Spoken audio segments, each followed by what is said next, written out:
మాకు ఒక రకమైన పేట్రియాటిజం. ఎంతసేపు ఒక క్రికెట్ మ్యాచ్ కి ముందు వచ్చే జనగణమన చూసినప్పుడు, లేదా సినిమాకి వెళ్ళినప్పుడు నేషనల్ యాంథమ్ వచ్చినప్పుడు ఆ దేశభక్తి అన్న ఫీలింగ్ అప్పుడు వస్తుంది, లేదా ఇండిపెండెన్స్ డేకో. బట్ మీకు from the day one you join the army, ఆ పేట్రియాటిక్ భావన ఎలా వస్తుంది అసలు? ఒకటి అండి, మన కమ్యూనిటీ, మనం ఏ ఫ్యామిలీ నుంచి వచ్చాము, ఏ కమ్యూనిటీ నుంచి వచ్చాము. మనం ఒకవేళ తెలంగాణ, తెలుగు రాష్ట్రాల్లో మాట్లాడితే మనకు స్కూల్లో అంటే ప్రతిసారి 15 ఆగస్టుకి కానీ 26 జనవరికి కానీ మనం ఈవెంట్స్ చేస్తాము. కొన్ని క్లాసెస్లో కొద్ది మంది స్వాతంత్ర సమరయోధుల గురించి క్లాసెస్ కూడా ఉన్నాయండి. కందుకూరి వీరేశలింగం గురించి కానీ, ఇంకా భగత్ సింగ్ గురించి, సుభాష్ చంద్రబోస్ గురించి. వాళ్ళ చరిత్ర చదివినప్పుడు మనకు చాలా ఎంకరేజ్మెంట్ వస్తుందండి. మనం కూడా ఏదో చేయాలి దేశానికని.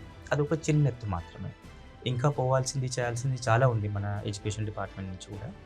రెండోది, మన ఫ్యామిలీలో మనకి ఎంత సపోర్ట్ దొరుకుతుంది, ఎంకరేజ్మెంట్ దొరుకుతుందండి. ఫ్యామిలీ నుంచే మనకి ఇంకో విధంగా ప్రోత్సహించి, పెద్దగా అయితే బిజినెస్ చేయాలి, లేదంటే ఇంకేదైనా జాబ్ చేయాలి, ఆర్మీలోకి వెళ్ళడం ఎందుకు అంటే ఈ ఆలోచనే రాదు. ఆర్మీలోకి వెళ్ళాలి, ఏదైనా చేయాలి ఇట్లాంటిదని. అండ్ అదృష్టం బాగుండేది, మా ఫ్యామిలీలో కూడా చాలా బాగా సపోర్ట్ ఉందండి నాకు అన్ని చేయడానికి.